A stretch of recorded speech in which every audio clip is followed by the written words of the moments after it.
understand that for a lot of you this entering the workplace might be something new, particularly in Australia, so you might not be quite aware of what your work rights and responsibilities are. So we're just going to touch on a few of those different things for you. We'll then also have a bit of a look at sourcing engineering jobs, so having a look at the different sorts of jobs that are out there and where you can actually find those sorts of things. And I've got some resources with me here today as well that you can take with you after the session. And then I'll just quickly run through some of the services that are available to each and every one of you from Employment and Career Development. So I guess to start off with, being ready for work, what does it actually mean? I guess that sort of sounds like a bit of a silly question in terms of, well, you have a degree, obviously you must be ready for work. And, that is, a degree is obviously a really large component of something that employers look for. But it also falls on you a little bit more as well in terms of being able to understand what the local market is, being able to understand what you can actually do with the degree that you have recently completed or will be completing in the coming future. So understanding the local market also comes down to understanding the local culture. So understanding the way that we do things here in Australia, which could be very, very different from how you do things in your home country, or even, if you're from regional Australia, for example, working in a big employer in Melbourne could be very, very different for you as well. So really being able to understand that local culture. Understanding workplace behaviours and knowing what employers are looking for. So it is really important that you have an understanding in terms of what employers expect from you when you enter the workplace, and I guess adjusting your behaviour accordingly as well. Knowing what employers are looking for, that's a really big one. As careers counsellors, we often get students who will come in and say, I've done my degree, what can I do with it? What do employers actually look for? And the feedback that we get from employers, and research will prove this time and time again, that employers are looking for what they call well-rounded graduates or well-rounded employees. So people who have got a really good educational background is essential, but also people who can demonstrate an interest in their chosen career path that's beyond that of the classroom or the academic world. You've been involved in some other things, you might have had a part-time job, you've been involved with different clubs and societies, all of those sorts of things that help contribute to your employability from the employer's perspective. We also talk about knowing about yourself, and you'll find this when you go for interviews. Some employers might start questioning you about, what motivates you to succeed, what's your greatest strength, what's your greatest weakness. There's a big buzzword at the moment, in terms of emotional intelligence and being able to know yourself and being able to talk about yourself. And it's not bragging, it's not being boastful or anything like that. It's just being able to talk about your strengths and your weaknesses to potential employers and really demonstrating the skills that you have and how you've, been able to work on really developing those skills, up to this point. And also knowing what you can offer potential employers. So, getting a job is not just about what the employer can do for you.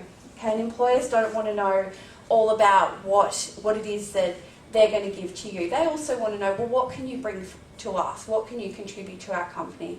We're going to be paying you a decent salary, so what is it that you can offer? What is it that you know about us? So that's something that's really important, and also I think a little bit unique to Australian culture as well, in terms of employers really want to know how great they are, and they want to know, why do you want to work for us? So that's something to bear in mind. Just some key aspects of Australian workplace culture. It is really diverse. I guess that's sort of stating the obvious.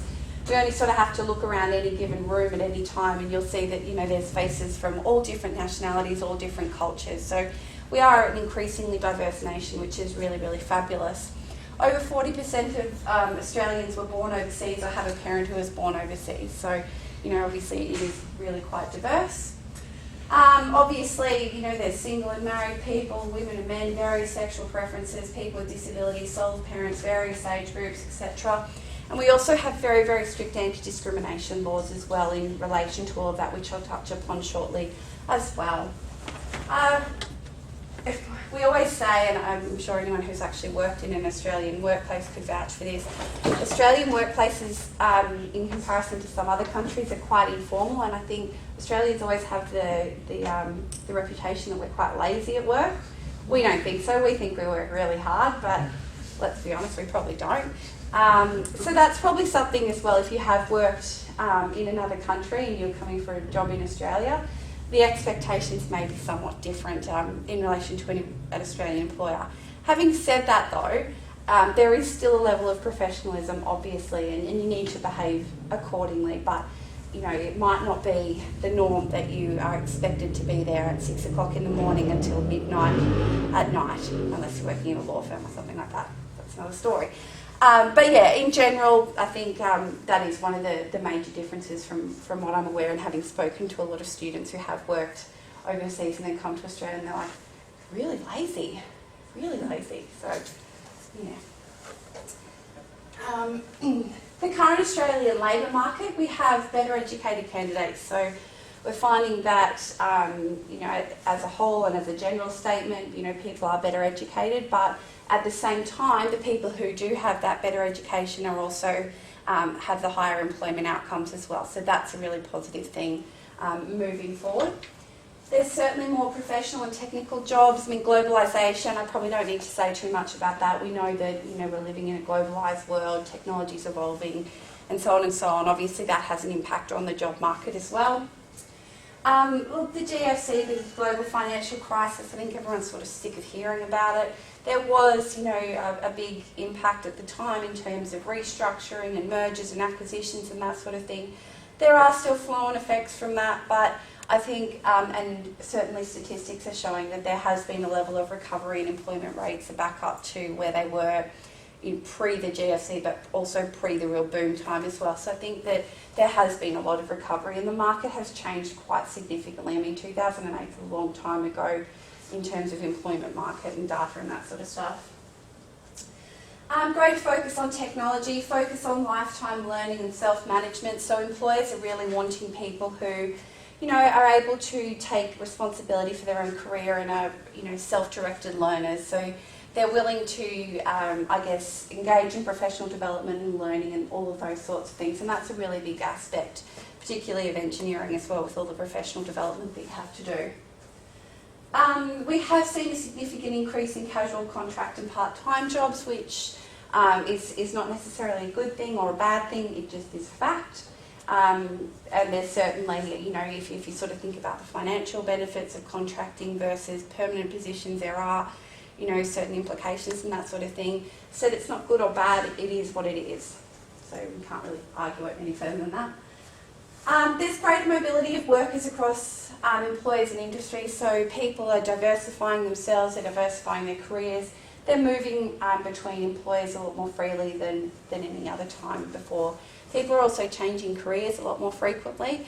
They say that, you know, someone will probably have around 10 career changes in their life, so that's pretty significant, particularly if you might be finishing up your PhD and you've just dedicated the last 3 years to studying a particular topic and thinking, am I really going to change my career 10 times? So, you know, everyone's individual and everyone's experience is individual, and the way you define career and career change is also, you know, something that's always up for debate. So, just some interesting little facts for you. In terms of salary expectations, lots of people always want to know how much am I going to get paid. And this is just a bit of a table that came from, this is actually based on bachelor degree graduates in full-time employment, age less than 25 in 2012, so it's quite a niche market, but in terms of engineering, you're certainly up there in the highest, I think you're the second or third highest paying profession at a graduate level, so the average salary is around 63,000, give or take, obviously, depending on your qualifications, depending on where you're located, all of those sorts of things. That's obviously going to have an impact, but there is still a lot of money to be made in engineering. Alright, so moving on to your responsibilities as an employee. So, yes, your employer has a number of responsibilities which they have to adhere to as employers, but you as an employee also have a number of responsibilities. Things like that include, you know, obviously doing the job to the best of your ability. That's a bit of a, you know, no-brainer. But obviously in terms of OH&S, occupational health and safety, there are big requirements surrounding that, also in relation to legislation and regulations you have to adhere to. Every company is slightly different in how they go about approaching those sorts of things, but every company must adhere to the different OH&S legislation and regulations. Carry out obligations in your award or agreement. So in every workplace you have to be covered by some sort of award or an agreement, whether it's an enterprise bargaining agreement or a certified bargaining agreement or an individual award, you must be covered. So that's something you might want to bring up in an interview when you go for an interview.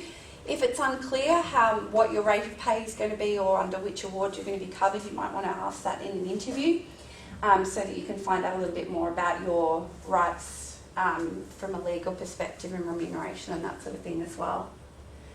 If you're running late or if you're sick, it's always good to let your employer know. Obviously respecting confidentiality and respecting the right of others are also two really important things. As an employee in Australia, you have a right to work in a safe environment that's free from bullying, that's free from harassment of any sort, free from discrimination, and you also obviously have to be paid fairly. There are minimum wage in place, so you obviously have to ensure that you're getting paid the minimum wage that's dependent on your specific position. Leave entitlements are also compulsory unless you're a casual or contractor. That's a little bit different, but certainly if you're employed as a permanent or an ongoing staff member or on a long-term fixed-term contract, then you must get specific leave requirements as well in terms of sick leave, parental leave, annual leave, other sorts of leave as well. So it's important that you're aware of those sorts of things. Generally, you'll also be put under a probation period when you start a new job. So I know here at Monash for professional staff we are under a 3-month probation period. So during that initial 3 months when you start your job, you can either leave or you can be asked to leave the job as well. So it's sort of a bit of a trial period. In terms of academic jobs, it's usually a little bit longer and slightly different situations as well. So it sort of just depends again on the individual employer. Some employers will have a probation of 6 months, some will have 3 months, others will have 1 month. It just is, every employer is very, very different in terms of the workplace and the structure. So key aspects of work rights in Australia, if you're on a student visa, I think this has actually changed. I don't think it is actually 12 hours a week anymore, I think it's 40 hours a fortnight.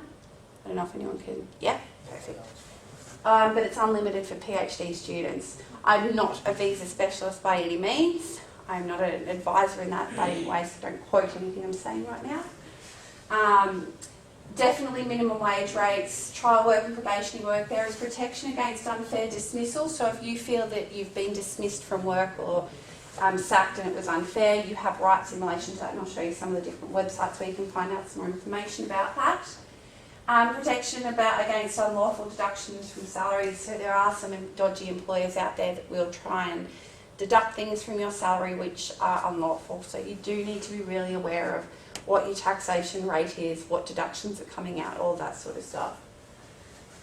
Protection against work exploitation. So you should never be exploited in the workplace. So be made to do something that's against the law or illegal activity or exploiting you in any way, so getting you to sign off on something if you're not quite qualified or whatever it is. Junior rates for students under the age of 21, I don't know if that applies to anyone in the room. As I said, access to a safe working environment. You also have the right to become a member of a trade union, so there's been lots and lots of stuff in the news, particularly about Monash, about the union action at the moment. Some of you may have had your grades withheld. So you do have a right to join a union if you so desire.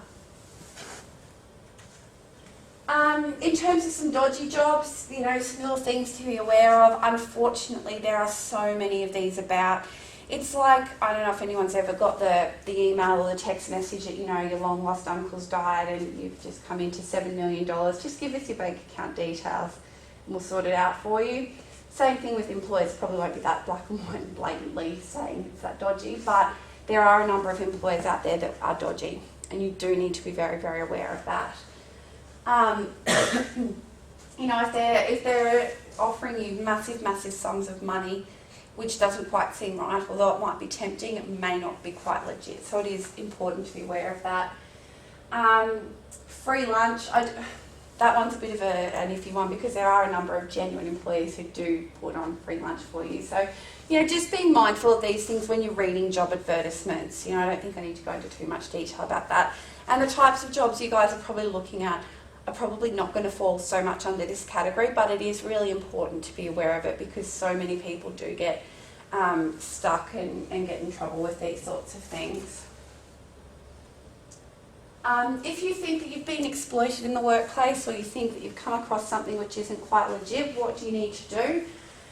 Look at the Fair Work Ombudsman website, so it's fairwork.gov.au. There's lots of information there about your work rights and also the Fair Work Act under which we all are covered.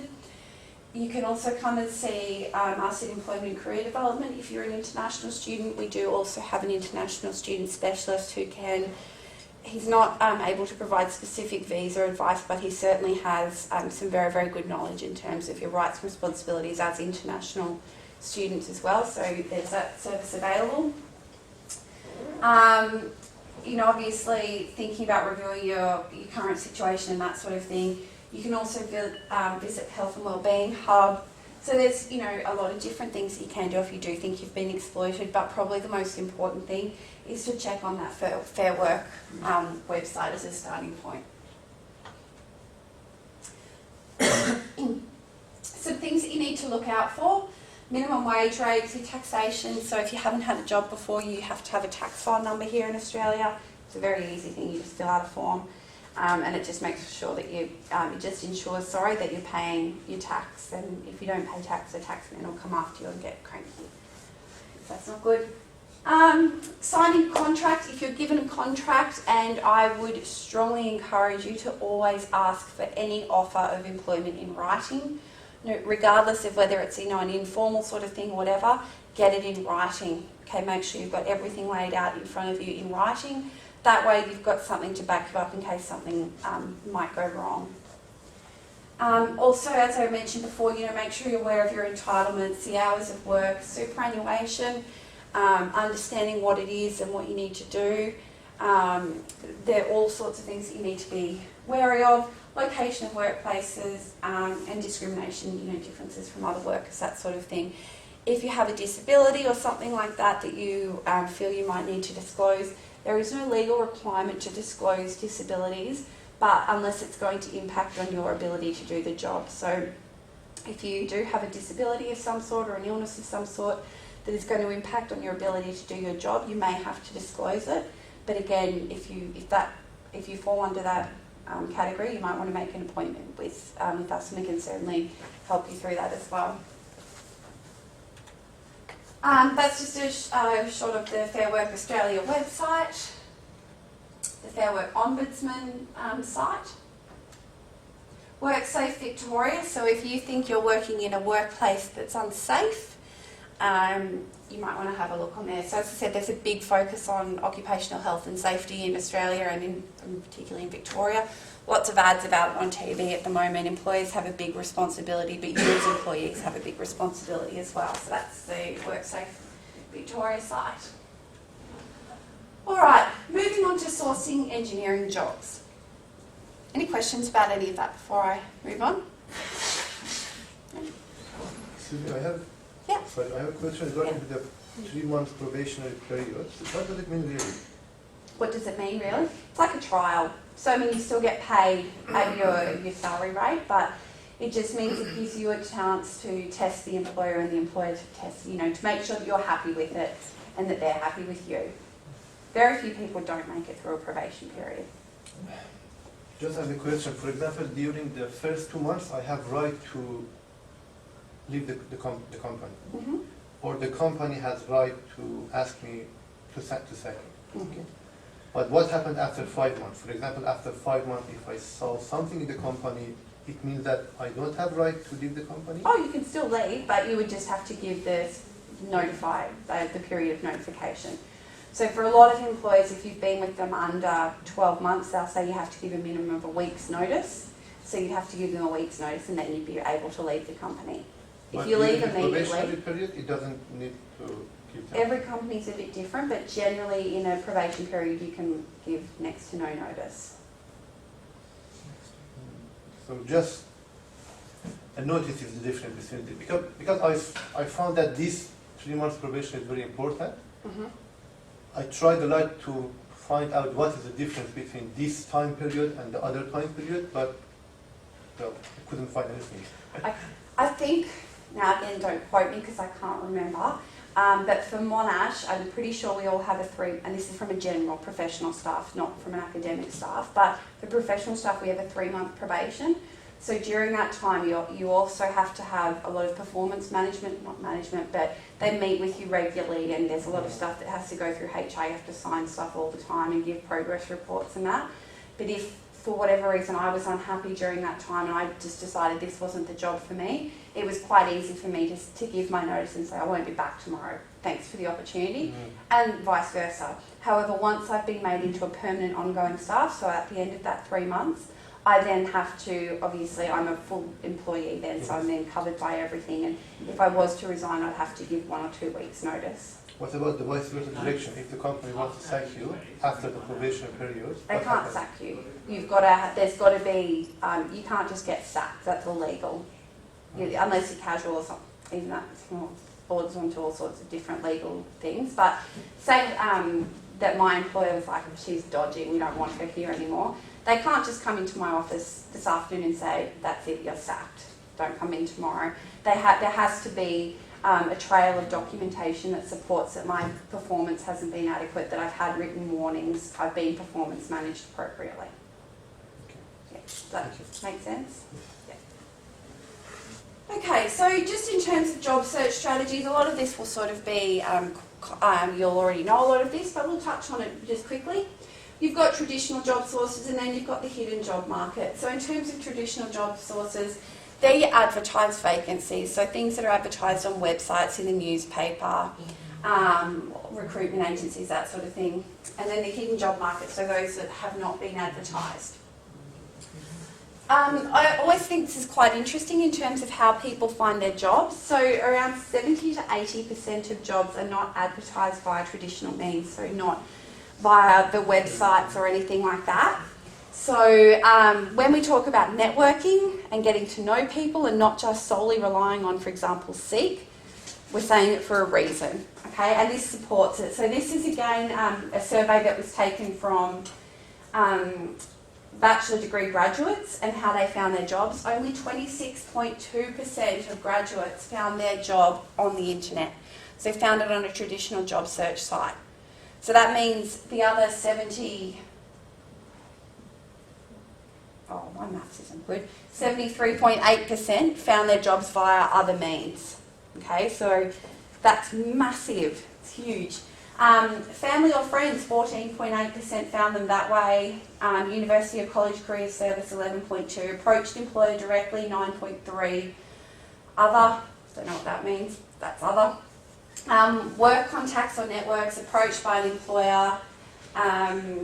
Careers fair information session, university or college source, advertisement in newspaper or other print media, employment agency, or via resume posted on the internet. So you can see that there's lots and lots of different ways through which you can find jobs. So that's something to really, really think about and not just rely on the one sort of thing.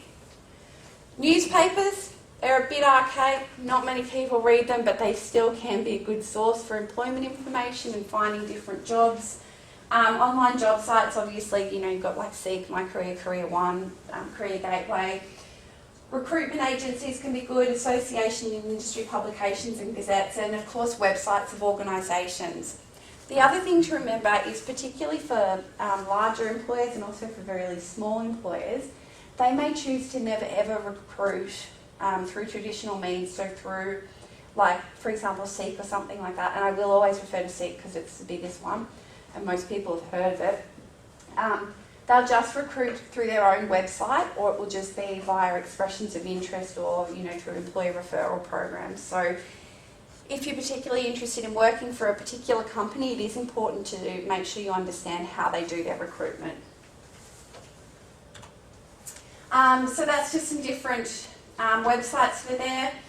There's also some industry-based websites that are useful for you guys. So engjobs.net.au is an engineering-specific job search site as well. But I've got some stuff with all of that written on there, so you don't need to worry about writing it down.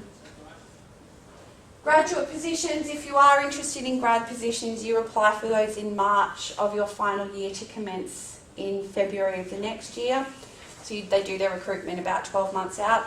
Grad programs are usually open for graduates from any level, so PhD, Masters, Bachelor's, whatever.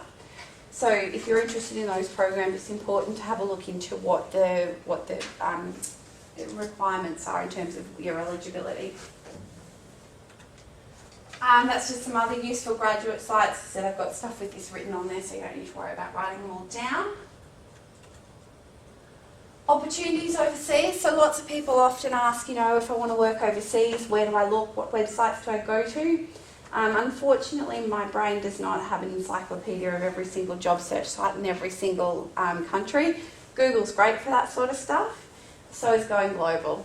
So Going Global is a online database, basically website that Monash has bought a license to, so you as students are able to access it. It's a fantastic resource in terms of a starting point of identifying what the differences are in different countries. There's lots of internships advertised on there, labour market information.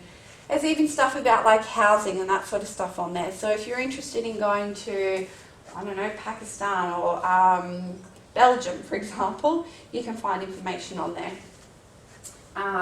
There's about over 100 countries that are on there, and there's postings that are updated daily on there. I don't actually know if Pakistan and Belgium are on there, but they might be. So that's just got some really good information. Okay, so I said one of the common questions, we get asked is how much we get paid and that sort of stuff. Another question that we get asked all the time is how do I get a job if I don't have experience, but how can I get experience if I don't have a job? Do lots of people sort of think that sometimes? Yep, it's a good question. The answer. There is no set answer for this sort of thing, but you have to think really quite broadly in terms of your experience. So experience does not have to be in the form of a paid job. Okay, it could be in the field of doing a project. It could be in the field of volunteering. It could be in the film of in the sense of clubs and society involvement. So it doesn't necessarily mean it has to be paid employment. It is also about how you can actually sell yourself, so thinking of yourself as a product, to potential employers and thinking about what have I got to offer this potential employer. Okay, lots of people study full-time. The only sorts of jobs that they have time to do are things like hospitality and retail, and that's absolutely fine. That's nothing to be ashamed of, nothing to be embarrassed about, nothing to think you have to hide that from an employer. Talk to employers about that. Let them know the skills that you've developed from those sorts of things. Australians are we like to be pretty proud of ourselves, and we like to talk ourselves up as well. So we're proud of working our way up. You'll hear a lot of people who said, oh yeah, I started off as a temp in this company on a 1-week contract, and I've been here for 25 years, and I've done 50 different jobs within the company. That's, there's nothing abnormal about that. So you might have to start at the bottom, but there's nothing to stop you from working your way up, and that's something to really bear in mind. So just going into a little bit more detail about how you can gain this experience if you are wanting some experience. Work integrated learning, so doing things like internships or vacation work. You can speak with your lecturers and look at the faculty's notice boards. There's often some really good internship opportunities. There's also on the careers website a work integrated learning section. Even just contacting people who to see if it might be possible to get some experience there, to do an internship, to gain some sort of workplace exposure as well. Other types of experience, so looking at things like your extracurricular activities, joining clubs and associations, coming along to these sorts of things. It shows potential employers that you've got an interest in what you're actually studying. You're taking an active interest in your own career development, and employers love that. Volunteering, if you're interested in getting some volunteering experience, you've obviously got Engineers Without Borders, which is an engineering-specific organisation that focuses on engineering. So that's something else that you might be interested in joining as well. We've also got tomorrow's Thursday, the Career and Volunteering Festival. So we've got about 35 different organisations coming on campus, and it's being held over in the campus centre in the main dining room, which is on the first floor. And there are a number of engineering related employers that will be there as well. So If you are sort of thinking about different careers and wanting to engage with a few more employers, definitely get along to that. It's between 11 and 1:30. Also, if you have a resume, you can bring your resume along and there'll be staff there who can sit with you and go through it, but I'll also go through in a bit more detail other services. You can get that done any day, you don't just have to do that tomorrow. Okay, so just going back to that hidden job market and just sort of touching on some strategies in ways that you can really tap into that market. So as I said, there's about 70 to 80% of jobs that are filled in this way. So the way that we sort of define the hidden market is through things like referrals or through networking or through information interview or unsolicited applications. So that's like your expressions of interest, talking to employers about specific programs that might be, specific positions that might come available. In terms of referrals, that's something that's becoming increasingly popular in Australia. So once you're in an organisation, particularly in the private sector, if you know someone else who you think would be a good employee and you encourage them to apply and then they stay if they get past their probationary period or whatever, you'll get a cash bonus from the employer. Okay, so the employers recognise that their employers are their best asset and the best way to sort of market themselves to other potential employees. So they'll reward employees for that sort of thing. So if you know anybody in a company who you think, yeah, I'd like to work for that, talk to them, find out what do I have to do in order to get into this company. Can you put my name forward? Can I give you my resume to pass on to whoever? Because not only might it be good for you, might also be good for them as well. So that's something that's quite powerful in terms of the recruitment market. So we talk a lot about networking, and I don't mean networking from a computer perspective, I mean networking from a face-to-face sort of thing and increasing the people that you know and who knows you. So I guess networking is something whereby you develop relationships with others for mutual benefit. So it's not about collecting as many business cards as you can and then sending out as many random emails as you can saying, oh, I'm about to graduate, I need a job, what can you do for me? It has to be a little bit more than that. So you have to really work on developing those relationships. It's also about talking to people who can help you in your job search and expanding your group of contacts. It's also really important to sort of bear in mind that it's not something that's short term. You can't just go along to one networking event and think, great, I've got 20 business cards, now I'm set, don't need to do anything else. You have to follow up on those contacts and ensure that you're really nurturing that relationship so that if there is an employment opportunity or some sort of opportunity that comes available, you're the first thing on that person's mind. So we often say, it's not about what you know, it's who you know, but it's also who knows you. Yeah? So really thinking about what can I do for them, what can they do for me, and how can this be, something of mutual benefit. So often students will say to us, oh, but I don't have any contacts, I'm just a university student, how am I meant to know people?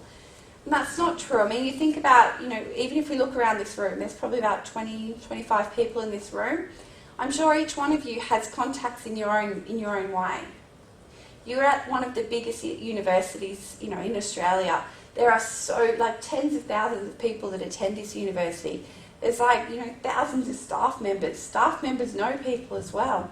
So think about how can I utilise this experience at university in order to really increase my contacts. These sorts of events as well, where I understand you might have had employers coming in, or, there's a big focus on really raising your awareness to the different opportunities, the careers fair, all of those sorts of things, the ways that you can create and expand your own network. So it's really about engaging with as many people as you can, talking to as many people. You'd be surprised how many of your friends that you might have that aren't necessarily within the engineering faculty, they might be in the arts faculty. But their mum or dad might be an engineer, or their partner might be an engineer, or something like that. And it only takes that one person who knows the right person, and everything can change for you. Okay, so the more people who know about you, know what it is that you're looking for, the greater your chances of success in that networking sort of field. Professional associations are also a really, really great way of expanding your network, particularly if you're a bit shy or you don't really know a whole lot of people. You might be new to Australia, you haven't really met all that many people. Professional associations are fantastic for you to meet people who are in your chosen field as well. Okay, so they're groups of like-minded people, not dissimilar to, you know, the group of you guys here today, but they're obviously people who are already working in the industry, and they'll probably have some great contacts. You'll also find with a lot of professional associations that they'll have student options, so they'll offer membership at a highly discounted rate, if not free. So take advantage of those things whilst you're still a student and whilst you can get those discounted rates. And it's a great opportunity to meet people through those as well.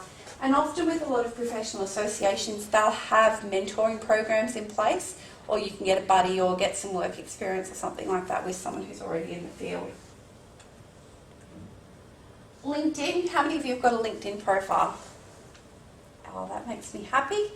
Great. So LinkedIn's obviously a really powerful tool in terms of networking. You can, you know, connect with a whole lot of different people. It's a great way to find out about different opportunities, find out about what's happening in the profession, contribute to different discussions, and meet people in the virtual world. I wouldn't say solely rely on virtual networking. I think face-to-face networking is still really important. But, you know, in terms of a great starting point and a good gateway to those face-to-face things, LinkedIn is fantastic for that. In terms of graduate outcomes, if you're interested in finding out a little bit more about what students have done who are from Monash, we have created a series of these flyers. We call them our graduate outcomes flyers, and basically what they are, it's a collection of data of information that we've received back from past graduates in terms of where they've got employment once they finish their degree here at Monash. So you've got the different skills and attributes, you've got the industries, you've got the job titles, and then on the back you've got listings of the employers that they went to. You've also got on there professional associations that are relevant to the degree, some other general helpful links, a lot of those job search sites are there. You've got salary information, further study options and so on. So I've got a whole selection of these here with me today that you can take with you. We also have, there's about 50 of these flyers, so if you're interested in looking at other disciplines, you can look at that as well, and they're available on our website. If you're interested in finding out some more specific information about engineering careers, a little bit more data, a little bit more about the statistics of employment rates and that sort of thing, Graduate Careers Australia has a publication, so if you still Google search on Graduate Careers Australia Engineering Outcomes, that will take you directly to that link. And Engineers Australia also has this very interesting report which talks a lot about the statistics and a lot of professional information about engineering as a profession, and it breaks it down into the different streams of engineering as well.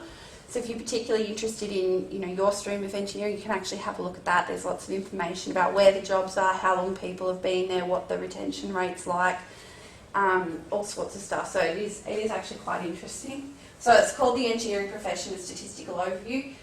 That's a July 2012 one. I am pretty sure, I don't know if anyone's read it or heard of it, that the next one, they usually release it around July, August of each year, so the new one may be out already.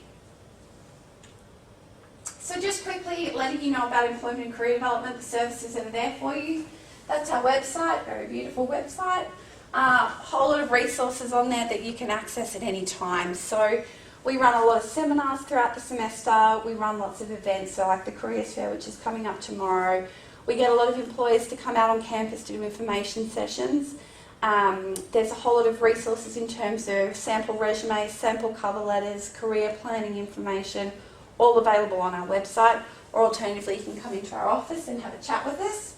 We also have a Moodle unit which you can look at, which is all like interactive career development stuff. It's free, it doesn't show up on your transcript or anything like that, it's just there as an additional careers resource for you.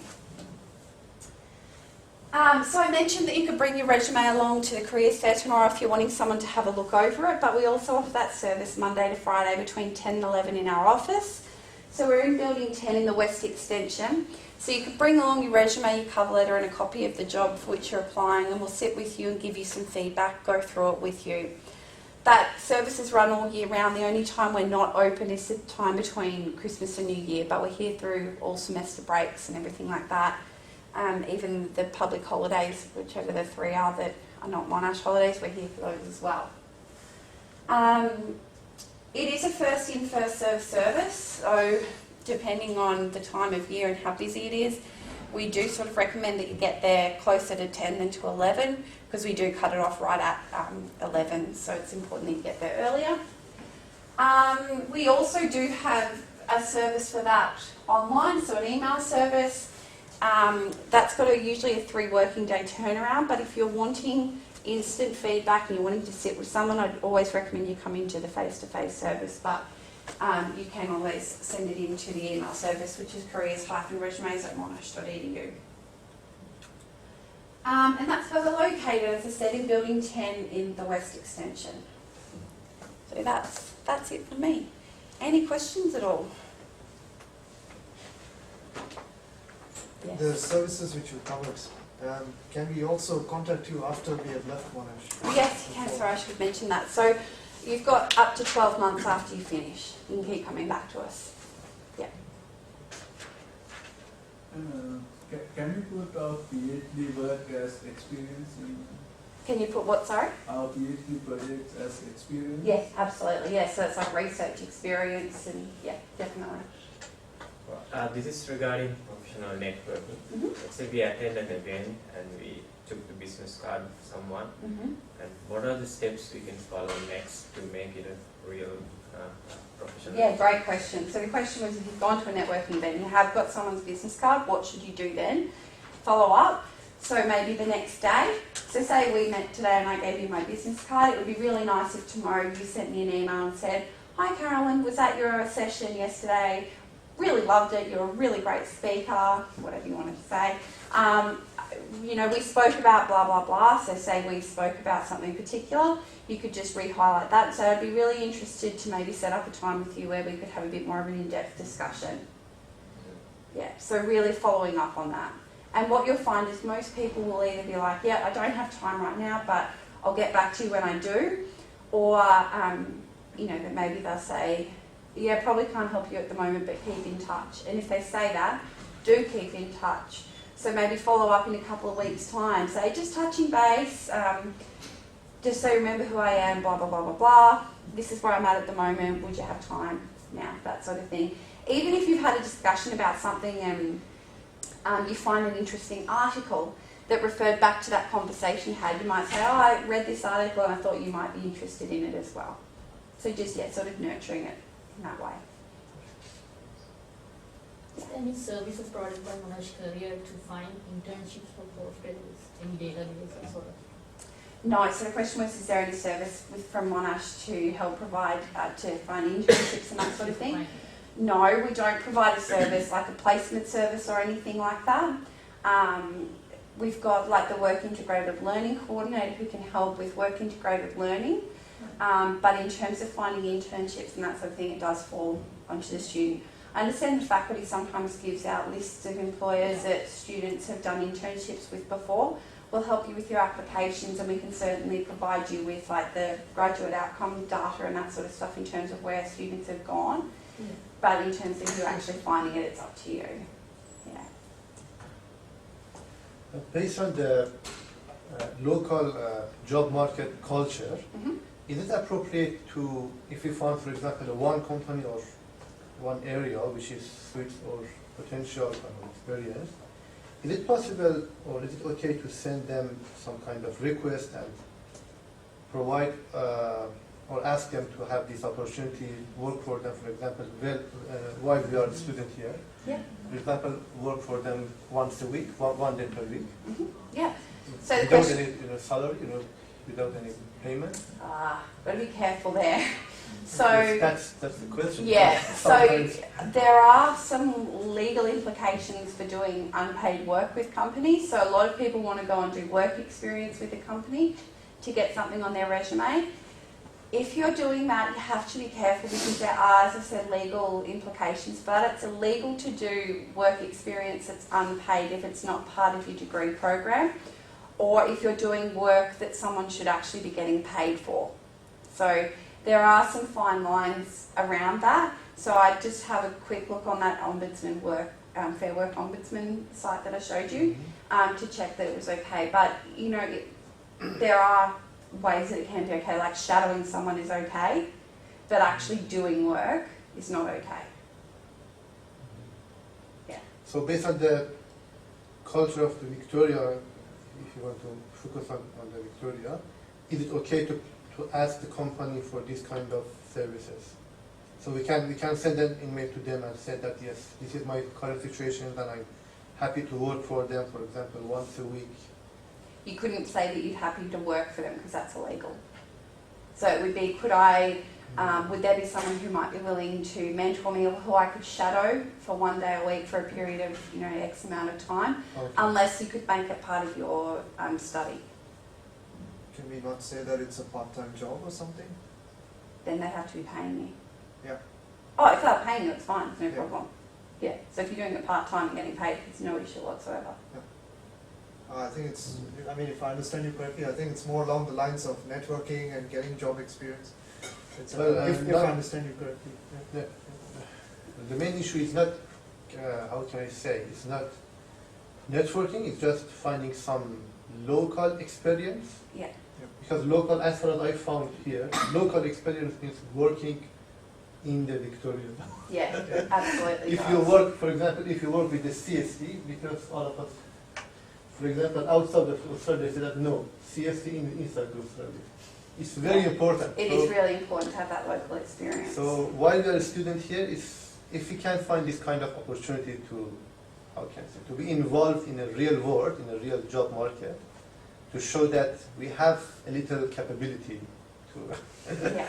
to work in this situation, it would be very helpful for us. But as you said, that if we want to have some kind of payment, in that case maybe it's or chance would be decreased because the company sometimes they don't need to more employees, so they can't pay us.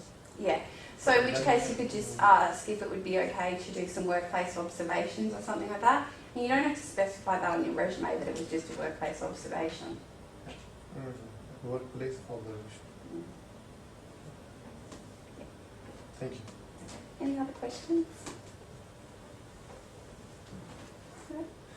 If Yeah. you've applied for a job and let's say after 3-4 weeks you haven't heard from the company, Yeah. is it normal in Australia to follow up?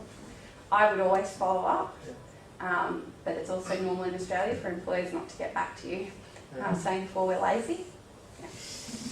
Yeah. And employers are rude.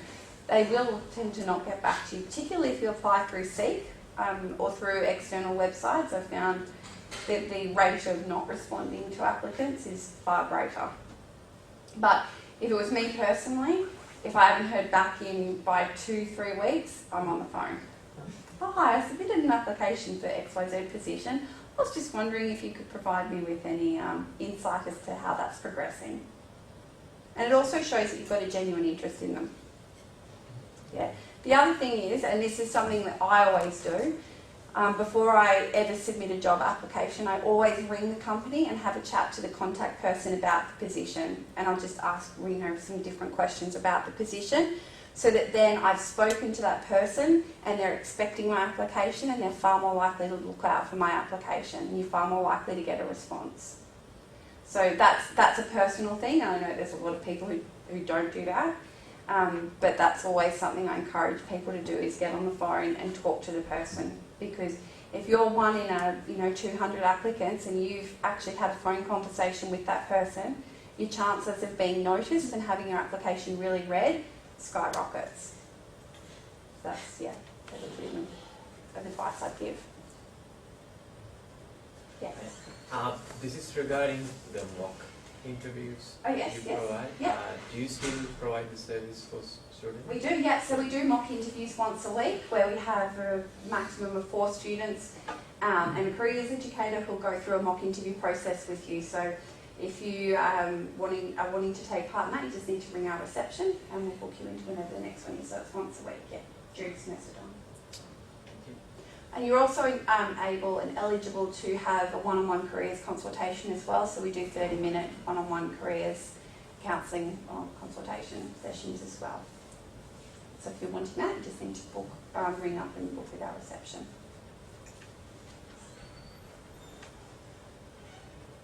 Excellent. Well, I hope that that's helped in giving you some, Another last question. Yes. how is the culture with respect to hierarchy in Australia? Yeah. Depends on the company. I guess there has been like over the past 10 years, there has been a bit more of a flattening of structures occurring. So there's been, I guess, a lot more responsibility put on individuals in terms of trying to get rid of the whole management, and then, you know, so you've got your senior management, then you've got another level and another level and another level. However, if you work in university or in public sector, that bureaucracy is always going to be there. But there's also been a really big change, I think, in Australian workplace culture in terms of what we call an open door policy, whereby your manager or, you know, the people of authority always have their door open. Doesn't mean, you know, literally speaking, but they're a lot more approachable. So I think that that's actually a really valid point, because I know in speaking with students before that when we've talked about, you know, how it's okay to go and talk to your boss and that, some students have been like, oh my God, you could never do that in my country. Like, you would never ever walk into the office of your manager and just, you know, walk on in there and have a chat. Like me personally, I walk into my manager's office with a cup of coffee, sit down and have a chat with her, you know, but for some people and in some cultures that's unheard of, whereas in Australia that's certainly more common than not. Sorry, that was a good question. Any other tricks or questions? Oh, I hope that's given you some stuff to think about, and I will leave these here if you'd like to take on with you. But yeah, thanks for coming along, and enjoy the rest of your day.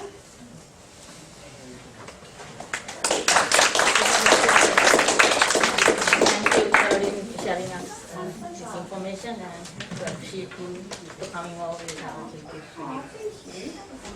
And please fill the feedback forms for us. Do you want me to fill one? Oh, no, audience. Oh, they're going to fill one out. And enjoy the paper. Thank you. We'll keep it there. Yeah.